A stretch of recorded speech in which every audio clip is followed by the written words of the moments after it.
Radio Times. Mahbod Seraji says that he discovered the joys of reading when he was a young boy enthralled by a Farsi translation of Jack London's White Fang.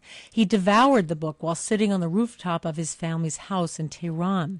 Seraji went to college and graduate school in the United States and has lived here for more than 3 decades. He works as a business consultant and now has written his first novel. It's called Rooftops of Tehran, and it's set in Iran in the 1970s, a few years before the revolution that overthrew the Shah. The story involves 2 high school friends, Pasha and Ahmed, as they fall in love with 2 neighborhood girls. At the same time, the repressive regime and its violent secret police, Savak, crack down on dissidents, drawing the foursome into the political realities of their world and their country. Mahbod Seraji joins us today on Radio Times to talk about writing and love and politics and the relationship between Iran and the United States. It's a great pleasure. Nice to have you with us on Radio Times. Thank you for having me here. You're very welcome. You came to the States in, the mid-1970s to study?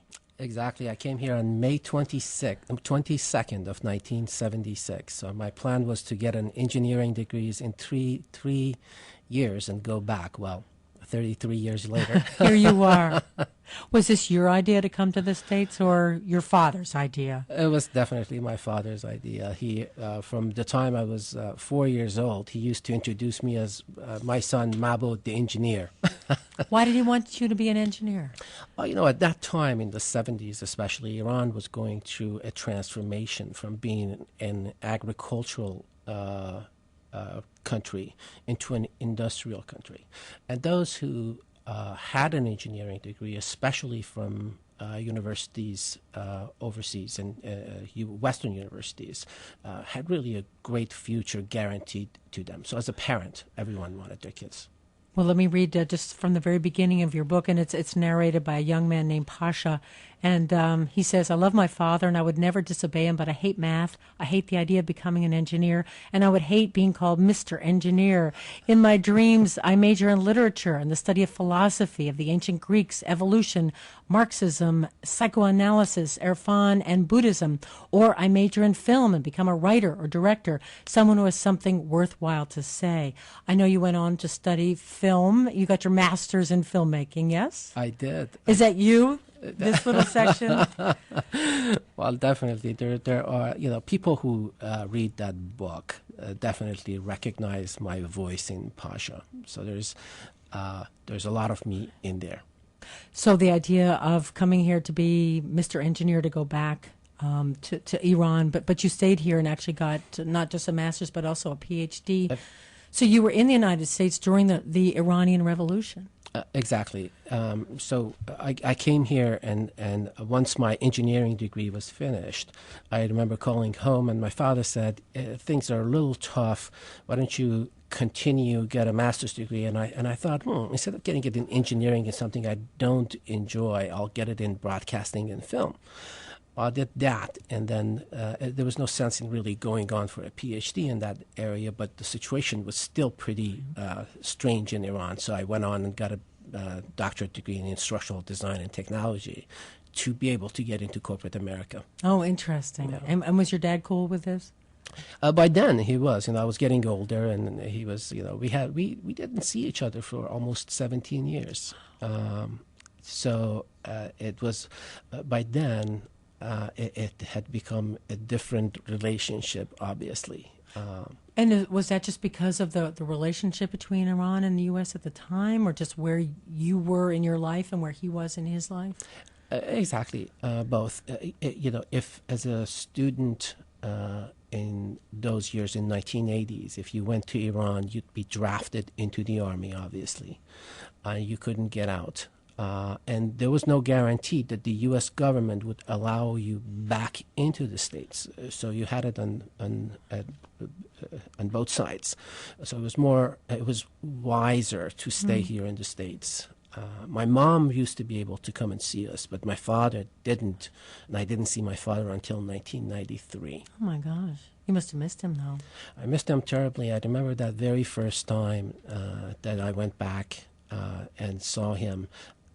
in 1993, I was in the custom area, and I knew he was behind this glass up on top of the steps.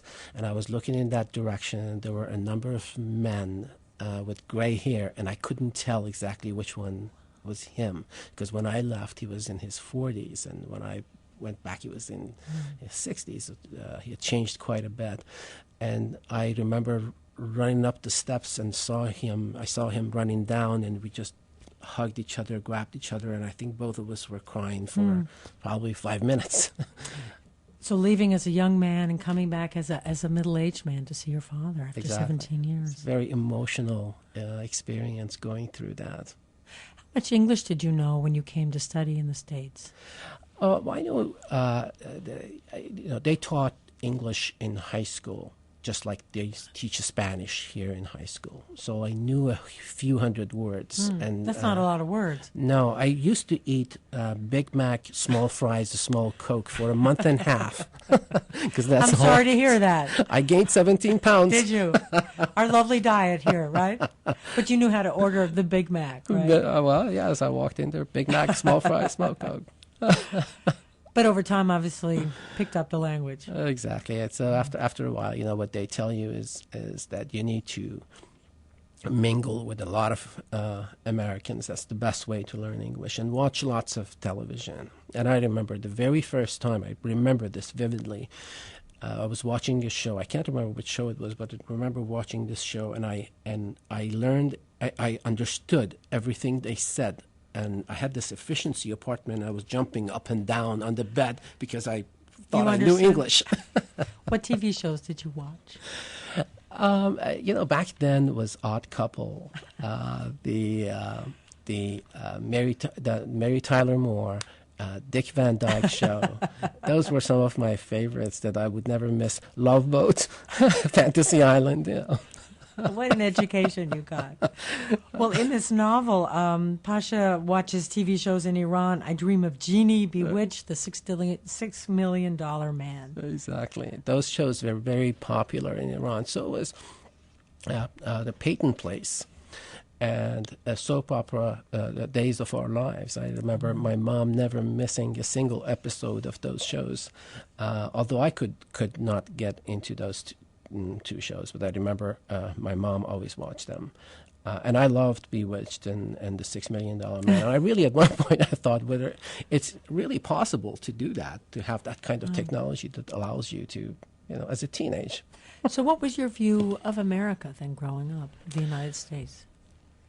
Well, obviously from the voice of Pasha, you can tell that Pasha, being a little based on my own personal character, is a well-read individual.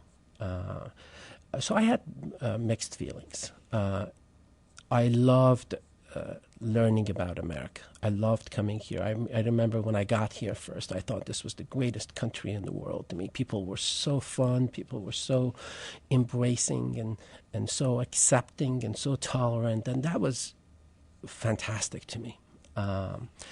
But at the same time, I was aware of some of the U.S. Foreign policies in the region and around the world as a 17, 18-year-old, because my father was an extremely literate man, and we were always surrounded by people who were aware of what was going on around the world.